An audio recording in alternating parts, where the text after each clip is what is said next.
Friends, నేను మీ నషరుద్దీన్. ఈరోజు release అయిన వైవిధ్యమైన డైరెక్టర్, వైవిధ్యమైన యాక్టర్, ఒక డిఫరెంట్ ఐడియాలజీ కలిగిన ఉపేంద్ర సినిమా అయినటువంటి యుఐ. ఈ సినిమా ఎలా ఉంది చూద్దాము. సహజంగానే ఈ సినిమాలు చూడాలి అంటే మనకు కొంచెం మెంటల్ ఉండాలి అనేది సహజమైన నానుడు. ఎందుకనంటే ఈయన తీసిన చిత్రాలు లైక్ ఎగ్జాంపుల్ ఉపేంద్ర, రా, రక్త కన్నీరు, స్టూపిడ్ వంటి సినిమాలు చూస్తున్నంతసేపు మనకి ఒక డిఫరెంట్ ఫార్మాట్లా అనిపిస్తాయి. సో ఈయన ఐడియాలజీ కూడా చాలా డిఫరెంట్గా ఉంటుంది. సహజంగా ఒక లవ్ మూవీస్, ఒక లవ్ సన్నివేశం చిత్రీకరించాలి అంటే ఎంతో సృజనాత్మకతోటి మంచి ఫీల్ గుడ్లా చిత్రీకరిస్తారు సహజంగా డైరెక్టర్లు. కానీ ఈయన సినిమాలు ఒక డిఫరెంట్ యాంగిల్లో, ఒక డిఫరెంట్ ఇన్నోవేటివ్ థాట్ తోటి ప్రయత్నిస్తాడు. ముఖ్యంగా చెప్పాలి అంటే స్త్రీలలోని కుర్రత్వాన్ని బాగా చూపించి ప్రేరేపించగలిగిన డైరెక్టర్ ఈయనని చెప్పాలి. అట్లానే ఈయన వైవిధ్యమైన నటన, అలానే వైవిధ్యమైన డైరెక్షన్ తోటి చాలా అంటే చాలా బాగా మెప్పించగలిగిన ఏకైక డైరెక్టర్ కమ్ నటుడు అని చెప్పాలి. ఇకపోతే యుఐ మూవీ ఎలా ఉంది? ఈరోజు రిలీజ్ అయిన ఈ చిత్రం చూస్తున్న ప్రతి ఒక్కరికి మెంటల్ ఎక్కే ఫ్యూచర్ జనరేషన్ మూవీ అనేలా ఉంటుంది. ఎందుకు ఈ మాట అన్నానంటే మెంటల్ ఎక్కే ఫ్యూచర్ జనరేషన్ మూవీ అని సహజంగా ప్రస్తుత సమాజంలో జరిగే కొన్ని ఇన్సిడెంట్ను బేస్ చేసుకొని, అట్లానే 2047 సంవత్సరంలో ఏం జరుగుతుంది, అప్పుడు ఎలా ఉంటుంది, ముఖ్యంగా ఒక దైవం అనేది ఏ విధంగా పోర్ట్రేట్ అవుతుంది అనే దాన్ని బేస్ చేసుకొని ఫ్యూచర్ జనరేషన్ యొక్క ఐడియాలజీని చాలా చక్కగా ఆవిష్కరించారు ఈ సినిమాలో. ముఖ్యంగా చెప్పాలంటే సినిమా స్టార్టింగ్లోనే మీరు నిజంగా జ్ఞానోదయం ఉన్నవాళ్ళు, మంచి ఇంటలెక్చువల్ పర్సన్స్ అయి ఉంటే ఈ సినిమా చూడొద్దు, దొబ్బేయండి అనే ఒక టైటిల్ కార్డ్ తోటి చూపించిన విజువల్స్ చాలా బాగా ఆకట్టుకుంటాయి. ముఖ్యంగా చెప్పాలి అంటే మీలో తెలివితేటలు అనేది తక్కువగా ఉన్నవాళ్ళు మాత్రమే ఈ సినిమా చూడండి అని చెప్పడం అనేది ఒక డిఫరెంట్ థాట్లా అనిపిస్తుంది.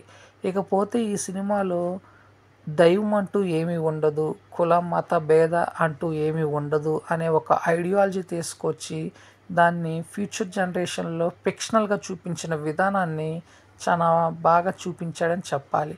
అట్లానే ఈయన యొక్క యాక్టింగ్ స్కిల్ ప్రత్యేకించి చెప్పనవసరం లేదు. ఒక డిఫరెంట్, ఒక డిఫికల్ట్ యాక్టింగ్ తోటి చాలా బాగా మెప్పించారు. ముఖ్యంగా ఈయన పరిపూర్ణమైన నటనతోటి అట్ ఏ సేమ్ టైం రెండు వైవిధ్యమైన క్యారెక్టర్లను ఒకే టైంలో, ఒకే రన్ టైంలో చేసిన విధానం మటుకి చాలా బాగా అబ్బురపరుస్తుంది. ఇకపోతే ఈ యుఐ సినిమా స్టోరీ లైన్ వచ్చేసి, ఈ యుఐ అనే సినిమాని సినిమాలోనే చిత్రీకరిస్తున్న హీరో కమ్ డైరెక్టర్ ఆ సినిమా ఏ విధంగా చిత్రీకరించాడు అనే ఒక మూవీ రివ్యూవరు అతన్ని క్వశ్చన్ చేయడం కోసం వెళ్ళినప్పుడు అనుకోకుండా అతను అనుకున్న స్టోరీ కాకుండా వేరే స్టోరీని చిత్రీకరించిన విధానం తెలుసుకొని దాని మీద జరిగే సంభాషణను మరియు ఆ చిత్రానికి సంబంధించిన కథను చదివే ప్రాసెస్లోనే ఈ సినిమా ఉంటుంది. అట్లానే ఈ యుఐ అనేది ఫ్యూచర్ జనరేషన్ యొక్క ఎలా ఐడియాలజీ ఉంటుంది, ఫ్యూచర్ జనరేషన్లో ప్రతి మానవుని యొక్క విధి విధానం ఏ విధంగా ఉంటుంది. సహజంగా చెప్పాలి అంటే ప్రస్తుత సమాజంలో కులం, మత, అట్లానే దైవం అనే దాన్ని బేస్ చేసుకొని జరిగే కొన్ని అన్యాయ అకృత్యాలను బేస్ చేసుకొని వాటికి ఇంటర్లింకప్ చేస్తూ చూపించిన విధానం, ఫ్యూచర్ జనరేషన్ని యాడ్ చేసిన విధానం చాలా బాగా ఆకట్టుకుంటుంది.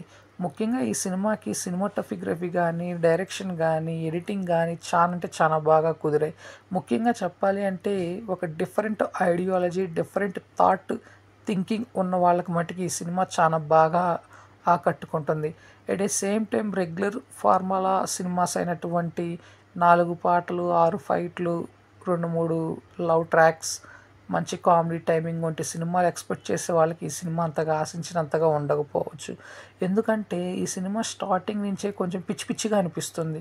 ఎందుకంటే ముఖ్యంగా ఉపేంద్ర లాంటి యాక్టర్ యొక్క యాక్టింగ్ విధానం కూడా కొంచెం ఓవర్ ల్యాగ్ అనేలా ఉంటుంది. కానీ డిఫరెంట్ ఐడియాలజీ, డిఫరెంట్ థింకింగ్ ఉన్న వాళ్ళ యొక్క మైండ్ మెచ్యూరిటీ కానీ, వే ఆఫ్ టాకింగ్ కానీ, బాడీ లాంగ్వేజెస్ కానీ చాలా డిఫరెంట్గా ఉంటాయి. కాబట్టి సో ఇతని యాక్టింగ్ స్కిల్ కానీ, at the same time slang కానీ చాలా డిఫరెంట్గా అనిపిస్తుంది. సో ఇటువంటి డిఫరెంట్ ఫార్ములా మూవీస్ చాలా మందికి అంతగా నచ్చకపోవచ్చు. బట్ కొంతమందికి మటుకి బాగా అంటే బాగా మెప్పిస్తుంది ఈ సినిమా. ఓవరాల్గా చూసుకున్నట్లయితే ప్రస్తుతం వచ్చే సినిమాలతో పోల్చుకుంటే ఈ సినిమా ఒక డిఫరెంట్ అని చెప్పాలి. చాలామందికి నాకు తెలిసినంత వరకు ఈ సినిమా చూస్తున్నంత సేపు మెంటల్ ఎక్కడం అయితే ఖాయం. ఎందుకు అంటే ఒక డిఫరెంట్ ఫార్మాట్లో ఉంటుంది. మెంటల్గా చిత్రీకరించాడని కూడా చెప్పాలి. ఓవరాల్గా అయితే ఈ సినిమా రెగ్యులర్గా చూసే వాళ్ళకి నచ్చదు. రెగ్యులర్ సినిమాలు రెగ్యులర్ ఫార్ములాలో చూసే వాళ్ళకి నచ్చకపోవచ్చు, కానీ ఒక innovative thought, different ideology, different pattern movies like చేసే వాళ్ళకి మటుకి ఈ సినిమా చాలా అంటే చాలా బాగా నచ్చుతుంది. ముఖ్యంగా ఈ cinema one of the key role, one of the man of the man show లాగా నటించిన ఉపేంద్ర యాక్టింగ్, డైరెక్షన్ని ది బెస్ట్ అని చెప్పాలి. At a same time music తెలుగులో అంతగా ఆకట్టుకోలేదు, కానీ కన్నడలో మటుకి ఎక్స్ట్రాడినరీగా ఉందని చెప్పాలి. ఇకపోతే ఈ cinema Telugu, Tamil, Malayalam, Kannada, Hindi pan India రేంజ్లో రిలీజ్ చేశారు. సో తెలుగులో అయితే చాలా బాగా ఆకట్టుకుంటుంది. ఓవరాల్గా అయితే వన్ టైం వాచబుల్. ముఖ్యంగా ఫ్యూచర్ జనరేషన్ ఐడియాలజీ ఎలా ఉంటుంది అనేది తెలుసుకోవాలనుకునే వాళ్ళకి ఈ యూఐ మూవీ మట్టుకి తప్పకుండా చూడాలి. సో ఫ్రెండ్స్, నేను ఇచ్చిన రివ్యూ అనేది మీకు నచ్చినట్టయితే నా ఛానల్ సబ్స్క్రైబ్ చేసుకుని, నా ఛానల్ పేరు వచ్చేసి టీఎస్ఎం బ్లాగ్. Thank you. నేను మీ నషరుద్దీన్.